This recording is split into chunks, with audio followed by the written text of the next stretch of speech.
the slow-mo and see if you can spot the two critical things he does to make sure he lands feet down. Did you catch it? Right. This is a bird feeder, and everything to my left is my attempt at making it squirrel-proof. If they want the bird seed, they will first need to pass through what is basically an 8-part Ninja Warrior obstacle course for squirrels. This course is extremely challenging. It is not for the timid of heart. But out of the gate, I will admit that in hindsight, that I completely underestimated my adversary. For starters, here's where I've placed their favorite bird feeder, at the end of the course. And to sweeten the deal, right below that, there's a trap door. And if they step here, it releases a butt ton of walnuts and unfurls some celebratory banners. Why walnuts? I'm glad you asked. I'm using walnuts because over the course of a week, I put out a buffet of 7 different nuts and seeds. And all 4 times I repeated the experiment, walnuts were always the one they ate first. What's great about placing this here is it levels the playing field, as the birds can fly up and get as much food as they want anytime they need it. The squirrels, however, will have to work for it, because the only way to make it to this platform is if they work their way through my 8-part Ninja Warrior obstacle course, which all starts right here. This is the only platform on the course that has a pole that isn't covered in slippery stuff, which means this is where they have to climb up to enter the course. If they try and get up any other way, they can't keep a good grip, and they just slide back down. So the first challenge is the bridge of instability. Now this may look easy, but the trick is it attaches at a single point on each end. And from a physics standpoint, that makes it no different than trying to crawl across a tightrope. It's the same deceptive principle with that one carnival game that's so impossible. I broke it down in another video where I used physics to show which carnival games were basically scams and the science on how to beat them. Next up, the maze of 1,000 corridors. This one's a bit more cerebral, but if they make it through that, it will bring them to the pitchfork tumblers, which are inspired by the show Wipeout. But unlike Wipeout, I should point out that all these contraptions are squirrel friendly, and even with a little back force, they will break away and stop spinning. Now if they can make it past the pitchfork tumblers of treachery, they come to one of my personal favorites, the home wrecker.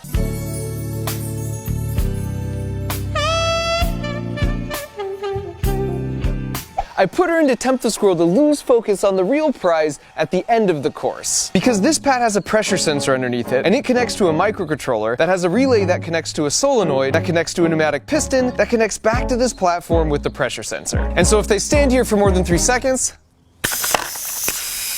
they've got to start the course all over again. Next up is the slinky bridge of deception. I've suspended a juicy walnut right in the middle, but there's no way this bridge will support their weight, so it'll be interesting to see how they approach it. The 6th challenge is called the tourist trap. It's actually a bit of a reward for making it this far. If the squirrel sticks their head through this board my wife painted, it's just a photo op they can hang on the wall of their tiny squirrel nest. I'll place a walnut here as an incentive for them not to miss this unique opportunity. The penultimate challenge are the quad steps of great elevation. This is taken straight from Ninja Warrior, and this is super tricky because these pads are all totally smooth and placed at a 45-degree incline. And now for the last challenge. At this point, they are a mere few feet away from their ultimate goal, but if they're not careful, they'll have to deal with the orbital assist platform, aka the final countdown, aka it's not a catapult, it's a squirrelapult.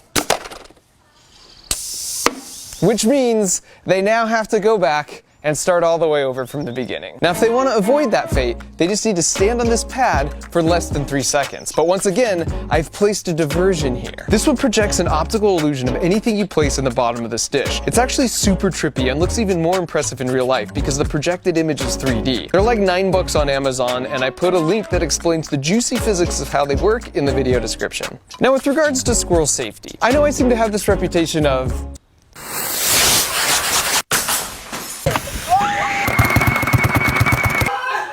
improvised high-speed projectiles, and so this one might worry a few animal lovers out there, including my wife. We have 5 pets and 1 child, and the child was the only one I had a say in. So rest assured, I can adjust the pressure on the piston, and we'll be staying way below any launch force that could hurt any of our adorable backyard contestants. And so finally, after making it through all that, we're back here at the world's most satisfying bird feeder. And as far as I'm concerned, if they make it here, they've earned the right to gorge next to the birds for as long as they want. And so after nearly a month of prep work, the course was officially open for business.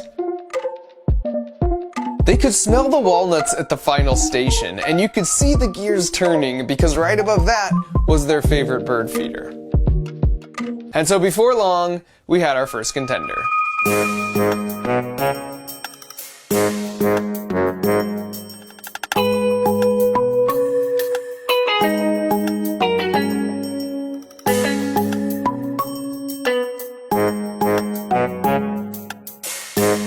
exactly go as planned, so Rick decides to regroup. So he hops back on, and he's actually doing better than his first attempt. Just barely. This is the best because he's like, okay, I got this. Never mind. Well, maybe no, I definitely don't. And this was the exact moment I realized I just might be outmatched here.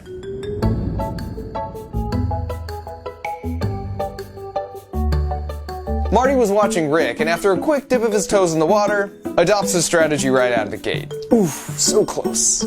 But an excellent recovery. And Fat Gus, perhaps predictably, comes up a little short. Which brings us to the Maze of 1,000 Corridors, which, to be honest, they mastered this one pretty quickly. Here's a solid run from Fat Gus. And now for the pitchfork tumblers of treachery. Marty was like, yeah, that's a hard pass. Fat Gus is just like, abort! Frank is just like, nope. Then he's like, wait a second. Still nope. Then Marty flies in real hot over the top. He did make it through, but that's partial credit as far as I'm concerned. And then here's Fat Gus with my favorite attempt by far.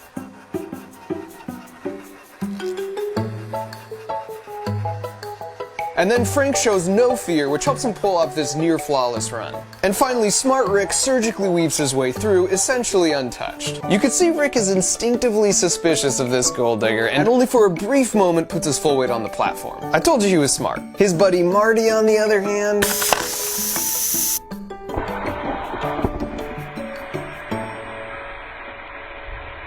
she is a cruel mistress. And because I know my wife is going to ask me, no, this will not hurt the squirrel for 2 reasons. Number 1, they are amazing like cats and always land on their feet. And 2, they themselves were jumping from this height all the time, and in some cases, much higher. In fact, squirrels are one of the few mammals that can survive a fall from any height because they make their terminal velocity so low. You can see it right here. They make their body as flat as possible, then put their tail back to increase drag. They basically become their own parachute. And then right before they land, they pull in and fully extend their arms and legs to act as shock-absorbing landing gear. This is so cool. Now back to the course where even Smart Rick eventually lets his guard down, which is exactly when she strikes. But just like all the other obstacles so far, after a day or 2, they'd mastered it. In this case, even disregarding her offering of a fresh walnut. Now on to the Slinky Bridge of Deception, and this was the sleeper obstacle in my book. That is not a large gap, which they can easily jump, but having the Slinky there just threw them off somehow. You can see how much Frank is struggling here, and he's the brave one. And Rick only jumps when Marty shows up for emotional support. But like all the obstacles so far, after a day or 2, they'd mastered it. Now on to our third to last obstacle, the tourist trap. And this one was just a freaking delight. A little peanut butter really did the trick here.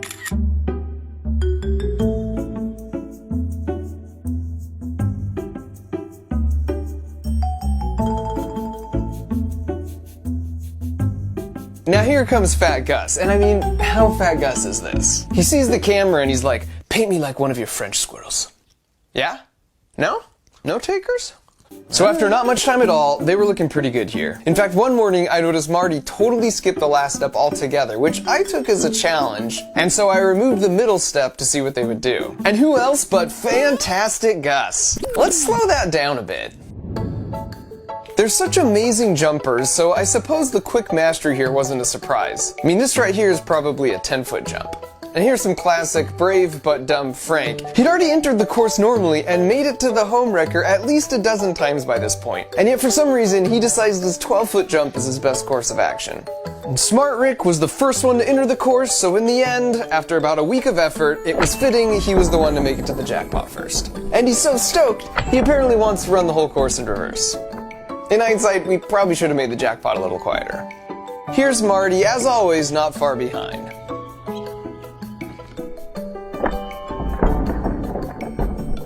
He's also a bit flighty, as you know, which worked against him here because down below Fantastic Gus, ever the opportunist, comes through with a real stroke of brilliance.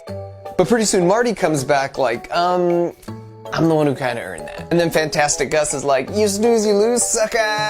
And might I just say, Fantastic Gus, when you sit like that, you don't look an ounce over 700 grams. Eventually they learned that sound was a good thing, and they'd quickly return for their reward before Fantastic Gus got any ideas. So here's a single camera shot of a full run, and by the end all of them could do the full course in less than 40 seconds. And while we're watching, you might be wondering what happened to the squirrel put. Unfortunately, they didn't really fall for my illusion much, but I'm about to show you the 2 times they did.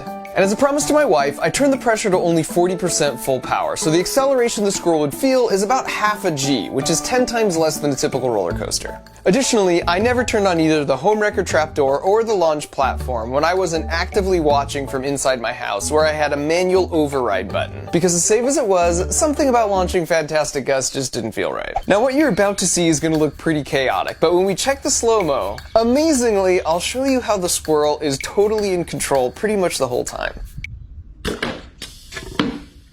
Alright, now here's a second angle. Also, even if you don't trust my calculations, I can assure you that the squirrels did not care. In both launch cases, they were back up on the course in like 5 minutes. Here's the slow-mo, and see if you can spot the 2 critical things he does to make sure he lands feet down. Did you catch it? The first critical moment is right here. He's already done the predictive math, and he's locked his head on the spot where he plans to land. And now his head will not lose that lock the whole way down. What's crazy is the time it takes him to do all the predictive math to know exactly where he will land and to lock his head is 300 milliseconds. That's exactly this long, literally less than the blink of an eye. That blows my mind, but if you think about it, it makes sense these reactions would have evolved to be razor sharp if you live your life in the trees, constantly making split-second decisions. Now besides picking the landing spot with his head, the second trick is with his arms. When he wants to keep his upper body from rotating, he has his arms out. But the moment he wants to rotate his upper body quickly, he tucks them in. And then when he wants to stop rotating, he extends them out again. This is straight up conservation of angular momentum. It's the same trick ice skaters use. Basically, bring your limbs in if you want to rotate fast, extend them out if you want to slow the rotation. My buddy Destin from Smarter Everyday also made a video analyzing how cats always land on their feet, and they do the exact same 2 tricks. The head target lock and bringing limbs in to rotate and out to stop rotation. Here's the second launch. And this may look like pure luck in real time, but the slow-mo tells a different story. In that amount of time, he's already made a slight lateral push in that direction and locked his landing target with his head. We know from the previous clip he can rotate his body to any orientation, but he doesn't in this case because he sees his small push has already aligned him for the perfect landing. That's just so cool. And so after those 2 physics demonstrations, I disabled both the launcher and the home wrecker trapdoor and just let them enjoy the course in peace. As far as I was concerned, they had earned it. Plus, after spending a month together, we were sort of bros by this point. If they saw me coming out to work, they would certainly jump away, but then they'd just quickly be right back. And sadly, all good things must come to an end, and because I didn't want them to develop an unhealthy dependence on my handouts, after about a week of free reign, I took down the course, but in its place, I put up a specialized squirrel-sized picnic table. Every morning, this door opens to release just a few walnuts as a little treat to remind them of our good times together. Although I had to laugh that after all this, somehow I didn't anticipate on day 1, Frank would immediately try and figure out and partially succeed in finding a way to beat the system. Like everything else though, they quickly caught on, and now on some mornings I'll catch them just waiting for the daily ration, chilling patiently on the bench seat. That is everyone but Fantastic Gus. Don't ever change, buddy.